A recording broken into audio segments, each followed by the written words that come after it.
พระสงฆ์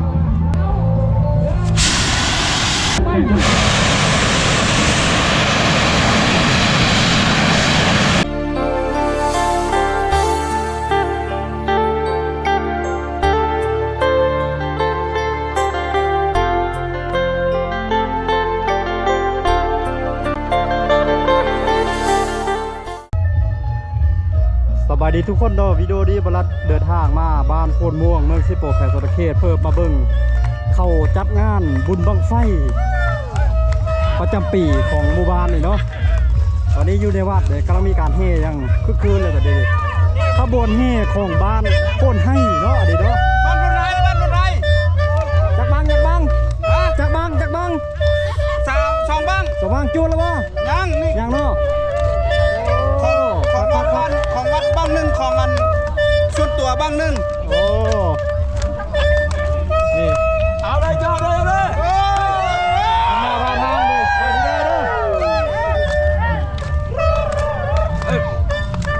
พอบ้านละพรโอ้ใหญ่เนาะบังเนาะเอาทำไพ่แท่งตัวได้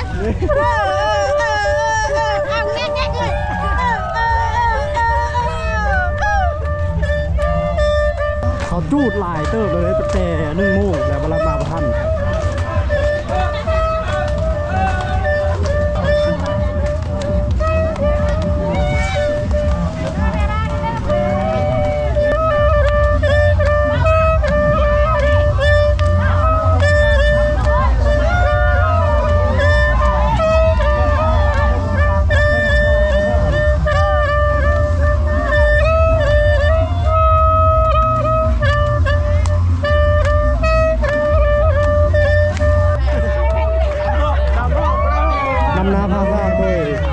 ส่งวัดอันนี้ไม่แล้วเกี่ยวกับสัมพันธ์มีเมียออกดวงมาล่ามัตตบัลเลอร์บันแจกกี่นอกในมาโปรโมทนาคนละ20,000 กีบภาษาทุกกับท่านพ่อแม่ครูบาอาจารย์นะครับแล้วเนาะตาคอยเป็นโพทันเกี่ยวท่านเทพกินยามกจุกยาลงท่านไปแล้วไรมากขึ้นเก่าตาท่านมือเสาไรเขาสวยเรียงลูกจะได้งานเลยเนาะบันไมโฟไซ20,000 กีบก็สาธุกับทักพ่อแม่ครูบาอาจารย์นะครับแล้วนอกเขาเป็นพระทัดเกี่ยวทัดทิพย์กินยาบกจงยาลบอะไรติดตามมาด้วยแม่ออกเติมเนาะจะมาเต้นเนาะบัตรโพไซ50,000 กีบก็สาธุทักพ่อแม่มีเนาะเดี๋ยวมาโปรโมทนาน้ำกันเนาะปีใหม่พระใหม่ติดสู้ความเจริญและติดตามมาด้วยแม่ออกน้อยแล้วก็น้อยผู้คำตา20,000 กีบแล้วก็ติดตามเขาพอโชว์ข้าวเงาปัดพระพุทธรูปผมใหญ่เลยสาธุ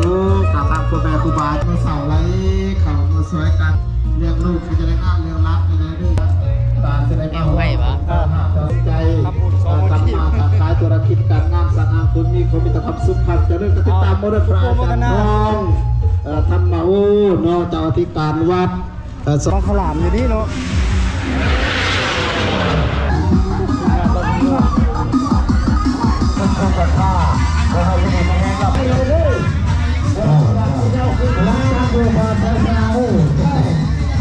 ก็ไปบ้านก็มีวงไฟมีชุดก็มีการไปจราจรกำลังเป็นโผล่เพื่อเวลาบ้านเวลาหรือว่าเวลาตลาดห้องการหรือว่าพนักงานห้องการบุคคลทางด้านทางเวลา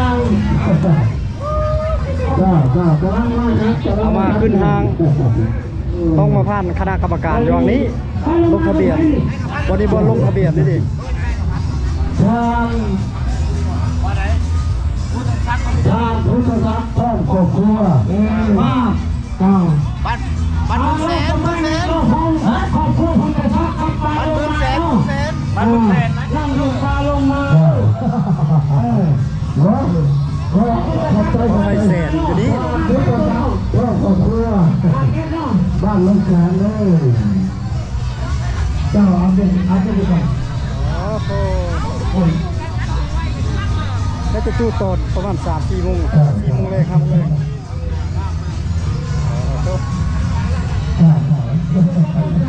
ด่าก็ลงมาอย่างนั้นเลยล่ะวะทำให้ล่าง ได้ดอกบัวเขียวนี่ว่าชื่อค่ายไอ้ดอกบัวเขียววะมาไก่เนาะมาสโนแคบของริมโขงมาได้กี่ดอกมาฮอดเมืองเซโปนบ้านคนม่วงเมืองเซโปน น้ำดื่มก็ลงมาด้วยใช่รอบต่อไป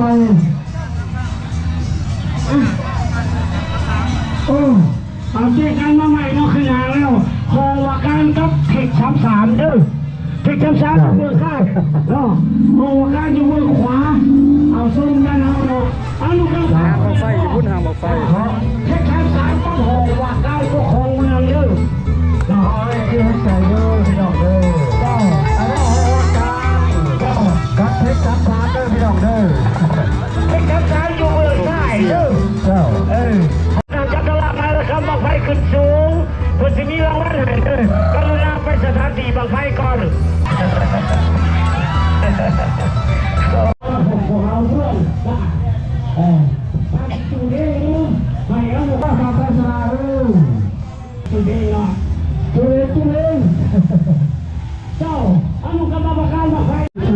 ญาติไม่กันแล้ว ก็ของเราห้องเราหรือว่าเราคณะห้องการพี่น้องแล้วก็คณะเทคนิคสาย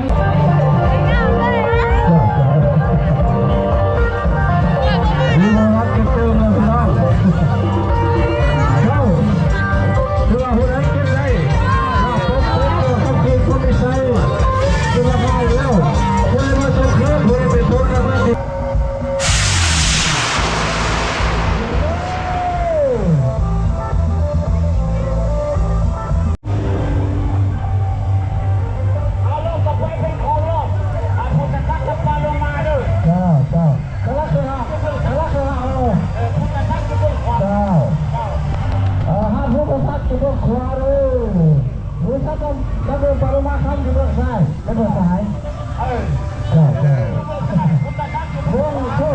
ดวงวาสนาแล้วพี่น้องเด้อ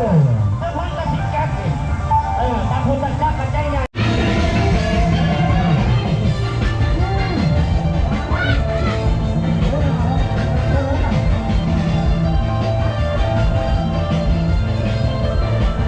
ไทยแน่6 โลนี่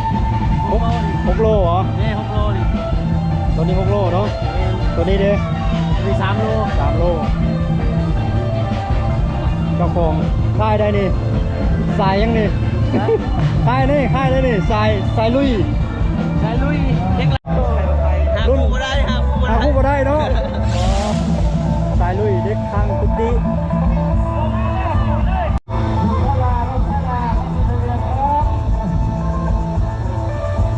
ไอโฟนต้องเลยไอ้ต่อฮะ 6 โลเสมอ อ๋อตัวนี้ก็6 โลกันเนาะ 6 โลหาเลย โอเคหายเลย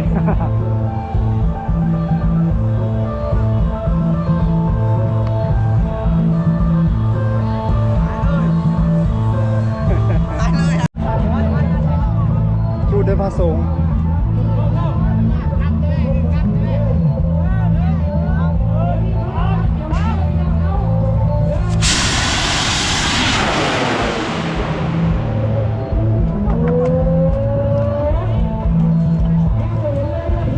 หายเลย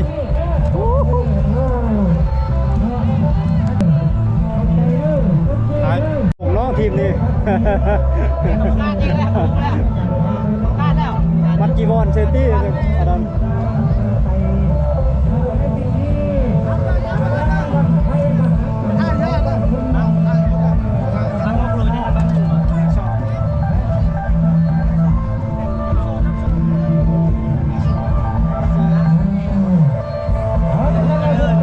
เจ้าทีมงานบัวเขียวเนาะนี่เนี่ยสิที่เราบังไฟใหญ่ ทีมงาน KK ที่สวรรค์เขตทุกท่าน ชาวเลยนะ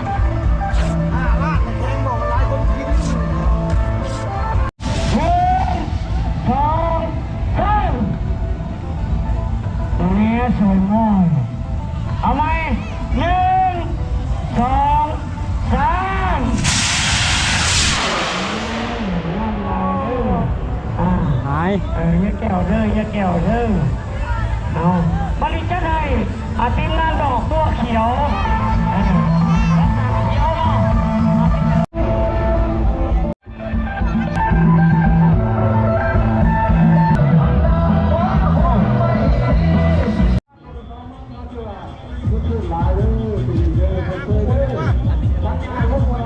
ยังขาดคู่เนาะจักโลอันนี่นะ24 โลเนาะโอ้ไผก็ได้เด้อ24 โลดิ 6 โลว่า 6 โลก็มี3 โลก็มีคือว่าเนาะ จัดให้เลย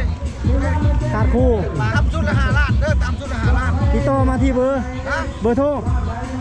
เบอร์โทรป่ะ030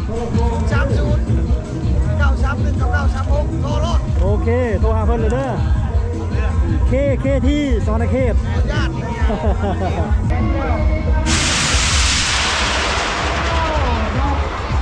หายเลยเว้นระยะเลย แล้วก็มาค่อยการเดือนเอาถึงไปแล้วบักหลังให้ตัดทิ้งเอาเองเด้อเจ้าของหมดไฟนอกมาข้างในมันการก็แบบเด้อ คนจูนอีกแล้วโอ้2 ล้านบาทเดียวเลยบ่หาย2 บังนี่บ่หายบังมือซ้ายนี่หายบังมือขวาบ่หายหายแล้วบังมือขวาก็หายแล้วเขาเมฆรีบ เจ้าดอกไม้ คนกุ้ม ทีมงานต้องขอเรสที่เทพปุ่นเอาบอลชุดกันขึ้นดังอะไรขอให้ยินดีไม่แห้งด้วยทางใหญ่ๆด้วยทุกกองชวนทุกกำลังกันทุกคน ขับไปในทาง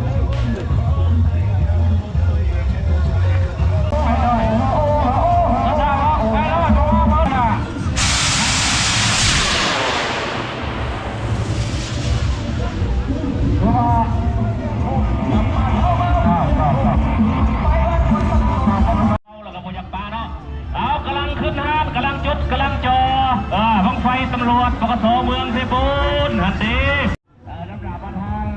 ย่ายผิดพาเด้อเอาผู้ค้ากันจากทีมงานกองบัญชาการปกสเมืองเพชรบูรณ์เอาแรงกันยาวพี่น้องเด้อเบิกกันไปวันที่45แล้วคิดต้า1,900,000 ไปแล้วเตรียมขึ้นห้างแล้ว แต่ อยู่ดีเหมาะสมที่สุดเลยเด้ปกไฟไฟบกขึ้นนี่ถือว่าหามทีมลงหนองนี่เลย เอาขึ้นไปแล้วพี่น้องดูยอดผ้าเด้อต้องไปดูกองกระสอบเบิ้งเช็คปอดเอาพอดีก็ขึ้นให้พี่น้องชุดครอบผ้าพี่น้องโอ้ยเขาให้ซื้อได้ขายบ้านซื้อได้ขายบ้านก็สิจุดบังไฟแสนมีคนหนาแก้วเลยผู้ยังเลยสู้เลยเฮ้ยไม่เอาคนหนาแก้วก่อนไม่ยังเอาคนหนาแก้วแล้วถึงยับผู้มาแล้วก็จุด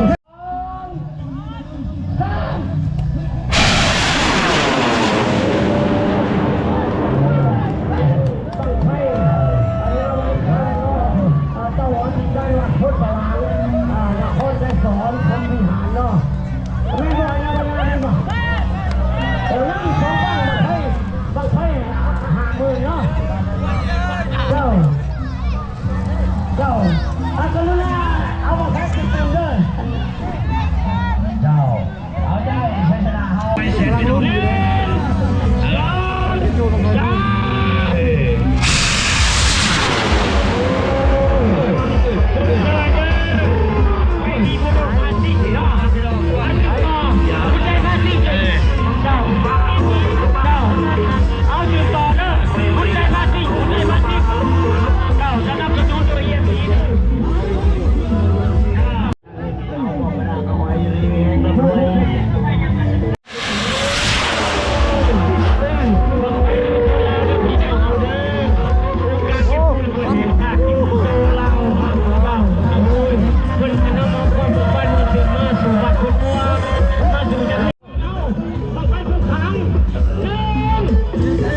เอาบอกครับให้พี่ให้น้องได้เอาได้พบกับครับบังไฟยาววันคำเด้อ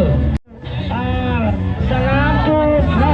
กันเลยอยู่ทรงบ้างก็สวัสดีวันที่คืนเท่าไหร่วันที่สันเท่าไหร่ให้พี่น้องเอาเบอร์ใส่ไปอย่างนี้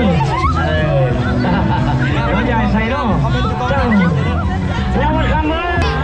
อมากำลังว่างเนาะคนเราคนใจรอเนาะผู้ชมรอเนาะเซ็ตแมคโครดิทุกเบอร์ดังเบอร์เซฟนก็ได้ดีเลยหน้าสาวงาม เจ้าทุกอาที่ได้นะโอ้ขนาดทำก็ขึ้นงานเลยขึ้นงานเลยเจ้าเป็นคนทำไมไอ้ใส่เจ้าประชาชนคืนเยอะพักส่วนใดโครงการใดบ้านใดหน่วยใดที่อยู่ไม่ได้คิวก็มุ่งหน้ามาอยู่กรรมการสามบ้างทางบังไพอาญาวันคำนำทางมาจากสวรรค์เขตไปดอกเด้อจะพบนี่พบกับเพชรการลงทุนและศึกษาเบื้องต้นของเราก็เอาเราจะขึ้นดูกับไหนจะพวกขึ้นกับไหนให้พี่น้องเอาเบื้องน้ำกันพี่น้องเด้อโอ้ยเอาบังไฟเอาเกินคุณต่อผ้าพี่น้องเลยเอาบอกไปพี่ให้น้องเอาเบื้องน้ำกันน้ำกันพี่น้องเด้อเอาพี่เจพี่น้องเอาเป็นเจ้าภาพน้ำกันพี่น้องเด้ออยู่ตรงเช็คผลเอาเจ้าเจ้าภาพการเจ้าภาพเจ้าภาพไปเจ้าเอาแล้วลูกโตก็ได้เรื่องลูกโตก็ได้เรื่องพี่น้องเด้อ บังไฟกำลังเก่าขึ้นฮะ ไม่เนาะแกไม่ดีไปเลยว่าเฮ้ขอบใจเรื่องประธานเจ้าภาพเจ้าสนาและมีความเจริญรุ่งเรืองในหน้าที่การงานสุขภาพแข็งให้คิดพ่อดูให้เรียกต่อไปเด้อพี่น้องเด้ออีกทีนึงอีกวันไหนพี่บอกต้องไปเขาจะได้พบกับบังไฟแสนบังไฟเบิ้ลจะพบเจ้าคุณสุหารพีดีพี่น้องเด้อโอ้ยดอวันนี้ก็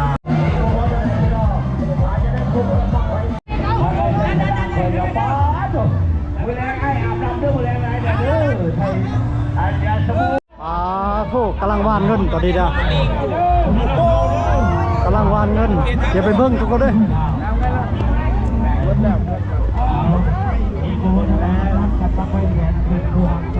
เบิ้ลแหละเด็กน้อยหุ้มพึกเลยใบเท่าไรใบ10,000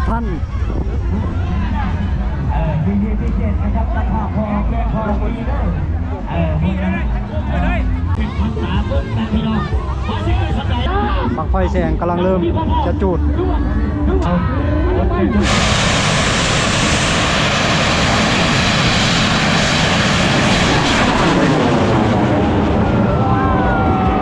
ไฟแสงขึ้นแล้ว